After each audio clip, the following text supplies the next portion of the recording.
여러분 안녕하십니까. 틱톡으로 은퇴하자입니다. 오늘은 똑같이 3천만원 벌었는데 어떤 종목은 세금 0원, 어떤 종목은 600만원 넘게 낸다.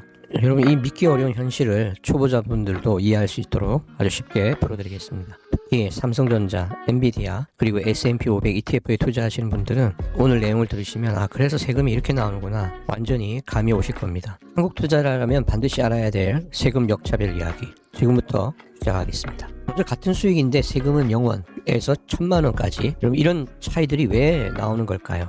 최근에 기사에 이런 상황이 가정으로 이렇게 나왔었죠. A라는 투자자가 삼성전자 그리고 미국 주식 엔비디아, 국내 상장된 S&P 500 ETF, 해외 상장된 S&P 500 ETF 이 네 가지에 각각 투자해서 각 상품마다 3천만 원 수익을 냈다고 이제 가정을 하는 것입니다. 그러면 세금이 어떻게 나오느냐? 삼성전자는 3천만 원 수익일 때 세금이 0원이라는 거예요. 대주주가 아니라면. 국내 상장 주식은 대주주가 아닌 일반 투자자들에게는 양도소득세를 매기지 않기 때문에 그렇죠. 그래서 삼성전자로 3천만 원을 벌었다. 세금은 양도세는 0원이에요.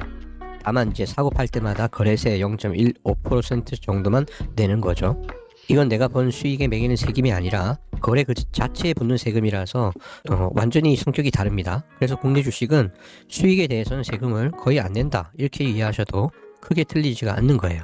자, 그러면 엔비디아, 지금 최근 핫한 엔비디아 3천만 원 수익을 냈습니다. 그러면 세금이 약 605만 원 나온다는 겁니다. 이게 엔비디아처럼 미국에 상장된 해외 주식은 이야기가 완전히 달라집니다. 해외 주식은 연간 수익에서 250만 원 빼주고 나머지 금액에 대해서는 22% 세금을 내거든요. 양도세 20%, 지방세 2%를 매깁니다. 그러니까 수익 3천만 원에서 기본공제 250만 원 빼고 나면 과세 대상은 2,750이죠. 여기에 22%를 곱하면 약 605만 원. 그래서 엔비디아로 3천만 원 벌면 세금 605만 원이라는 이 숫자가 이렇게 나오는 것입니다. 삼성전자는 0원인데 엔비디아는 605만 원을 세금을 낸다? 이게 뭐죠? 국내 상장 S&P 500 ETF 한번 생각해 봅시다.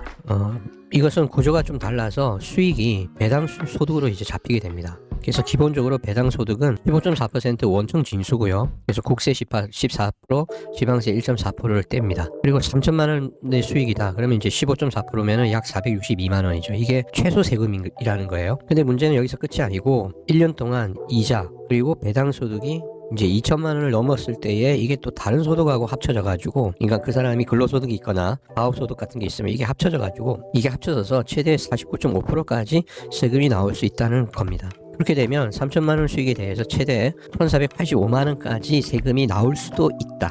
그래서 기사에서도 국내 상장 S&P 500 ETF는 462만 원에서 1,485만 원까지 낼 수 있다. 이렇게 이제 구간을 얘기를 하는 겁니다. 한 줄로 정리하면 ETF는 세금이 아예 숨을 쉬고 있다라고 보시면 됩니다. 분배금 나오는 순간 그때그때 세금이 계속 털리는 구조다라는 거예요. 자, 그렇다면 해외 상장 S&P 500 ETF를 가정해 봅시다. 세법상 해외 상장된 이 S&P 500 ETF는 해외 주식으로 취급이 되죠. 그래서 엔비디아 똑같이 3천만 원 수익일 경우에 250만 원 공제하고 그게 22% 그래서 약 605만 원이 나오는 겁니다. 전체적으로 정리를 해보면 삼성전자는 세금 없어요. 엔비디아는 605만 원, 국내 S&P 500 ETF는 462만 원에서 1,485만 원까지, 해외 S&P 500 ETF는 605만 원. 자, 똑같이 수익을 3천만 원씩 냈는데 세금은 정말 완전히 제각각인 것입니다. 이게 정상이 아니죠. 같은 3천만 원인 수익인데 누구는 0원, 누구는 600만 원, 누구는 1,000만 원 넘게 내는 구조.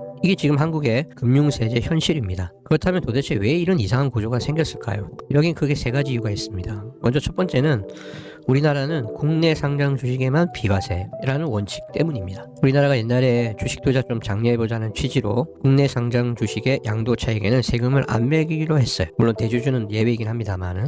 근데 여러분 그때는 해외 주식 투자도 거의 없었고 ETF 펀드나 뭐 이런 것도 다양하지가 않았습니다. 시간이 지나면서 해외 주식, 해외 ETF, 각종 테마 ETF 이런 상품들이 엄청나게 늘어나잖아요. 그죠? 그런데도 세법은 그냥 국내 주식은 비과세라는 기준을 그대로 유지하고 있는 거죠. 그래서 지금은 어디에 상장되어 있느냐가 중요해지고 실질 수익보다는 껍데기 구조로 세금을 매기는 이상한 상황이 되어버렸습니다. 두 번째는 펀드, ETF 과세 구조가 지나치게 복잡하다는 겁니다. 펀드나 ETF에서 나오는 분배금은 모두 배당소득으로 분류가 됩니다. 분배금 나올 때마다 15.4% 먼저 떼고 원청 징수한다는 거죠. 1년의 이자, 배당 합쳐서 2천만 원 넘으면 그때부터는 다른 소득과 합산해서 더 높은 세율을 적용합니다. 여기서 핵심 문제는 이거예요. 나중에 펀드를 팔 때 손실이 나더라도 예전의 분배금에 대해 떼어나간 세금은 돌려주지 않는다. 그러니까 중간에 분배금 나올 때는 수익 났으니까 세금하고는 바로 떼가는데 전체로 보면 손해가 나도 그 세금을 돌려주는 구조가 없다라는 것입니다. 그래서 실제로 펀드 투자하면 세금에서 손해다, 이런 말이 업계에 계속 나오는 이유가 여기에 있습니다. 세 번째 이유는 좀 씁쓸한 이유죠. 옛 일본 세법 구조를 거의 그대로 가져와서 그때그때 땜질식으로 고쳐온 결과입니다. 새로운 금융상품이 나올 때마다 그럼 이거는 뭐 어디에다 끼워 넣지? 이렇게 하면서 껍데기에 맞춰서 세법을 덧붙이다 보니까 논리도 없고 일관성도 없고 투자자 입장에서는 왜 이렇게 내야 하는지 이해가 안 되는 상황이 되는 거죠. 이거는 정부 관계자들조차도 한국에 있는 세금 중에 금융상품 세제가 가장 불합리하다라고 인정하고 있는 수준이라는 거예요. 자, 그렇다면 이런 구조가 우리 투자자들에게는 어떤 실제 피해를 줄까요? 일단 해외 ETF는 수익이 많이 나면 이게 건강보험료 폭탄을 맞을 수가 있어요. 특히 배당이 많이 나오는 ETF, 우리 이제 은퇴를 준비하는 분들이 많이 이제 선호를 하잖아요. 근데 이 분배금이 배당 소득으로 잡힙니다. 근데 이자하고 배당 소득이 2천만 원 넘어가면 다른 소득과 합쳐져서 종합과세 구간으로 들어가거든요. 그러면 어떤 일이 생기냐? 세율이 확 올라가고 건강보험료도 고소득자로 분류돼서 껑충 뛸 수 있다는 겁니다. 그래서 요즘은 ETF로 돈 많이 벌면 세금보다 건보료가 더 무섭다라는 이런 말까지 이제 나오기도 하는 거죠. 또 하나는 같은 자산에 투자해도 펀드로 하면 오히려 더 세금이 많아지는, 이게 이제 역설입니다. 예를 들어서 내가 아파트 한 채를 직접 사고 팔면 양도소득세 내죠. 근데 부동산 펀드를 통해 투자하면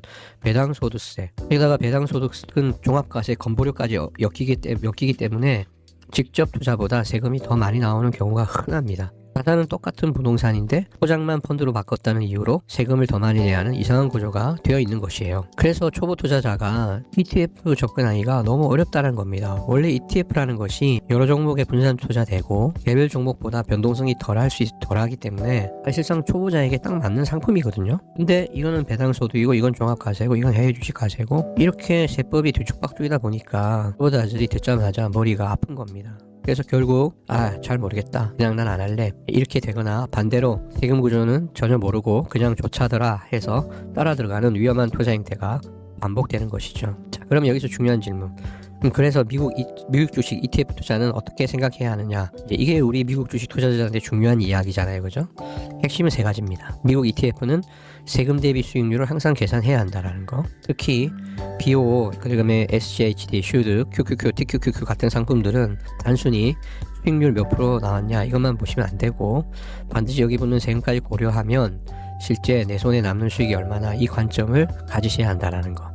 특히 슈드처럼 배당이 많은 ETF는 배당 소득으로 잡혀서 종합과세, 건보료까지 연결될 수 있고, 제가 지금 투자하고 있는 ETQQ처럼 배당이 없고 성장형의 ETF는 매도 시점에 한 번만 양도세를 내는 구조라 세금이 단순하고 예측이 쉽습니다. 그래서 같은 미국 ETF라도 현금 흐름의 위주냐 성장 위주냐에 따라 세금 전략이 완전히 달라질 수 있다는 점을 기억을 하셔야 됩니다. 그리고 국내 ETF라고 해서 세금이 유리한 것도 아니다. 사람들 많이 오해하잖아요, 그죠? 국내에 상장한 ETF니까 국내 주식처럼 세금이 유리하겠지. 근데 실제로는 정반대인 경우도 많다. 아까 보셨듯이 국내 S&P 500 ETF는 최소 462만원, 최대 1485만원까지 세금이 나올 수 있습니다. 그러니까 어떻게 보면 해외 ETF보다 경우에 따라서는 국내 ETF가 세금을 더 많이 내는 매우 아이러니한 상황도 발생한다라는 거예요. 그 다음에 세 번째는 장기 투자자일수록 세제 차이가 복리 수익에 큰 영향을 준다. 이게 훨씬 더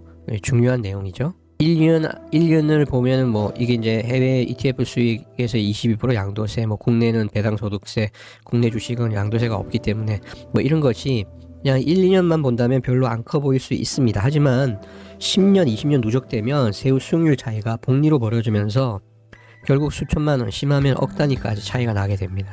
따라서 저는 항상 장기 투자자는 세전 수익률보다 세후 복리 수익률을 봐야 한다는 말씀을 꼭 드립니다. 자, 그러면은 어떻게 투자하는 것이 가장 유리한가? 일단 해외 주식, 해외 ETF는 매도할 때 한 번만 세금이 발생하기 때문에 자주 사고 팔면 세금을 자주 내게 되고 복리 효과도 줄어든다. 반대로 한 번 사서 길게 가져가면 뭐 이 전략을 내면 되죠. 세금 내는 시점을 최대한 뒤로 미룰 수 있고 또 그동안 세금 안 나간 돈까지 같이 불어나면서 복리 효과가 극대화된다라는 거. 그 다음에 국내 ETF는 분배금이 많은 상품은 될 수 있는 대로 조심해야 된다. 그러니까 배당이 너무 자주 발생하는 그런 상품은 조심해야 된다는 겁니다. 분배금 나올 때마다 15.4% 세금 바로 나가고 1년 이자 배당 그 합계가 2천만 원 넘어가면 종합과세 구간에 들어가 세율이 확 뛰고 건강보험료까지 영향을 줄 수 있다는 것을 꼭 잊어서는 안 되겠다.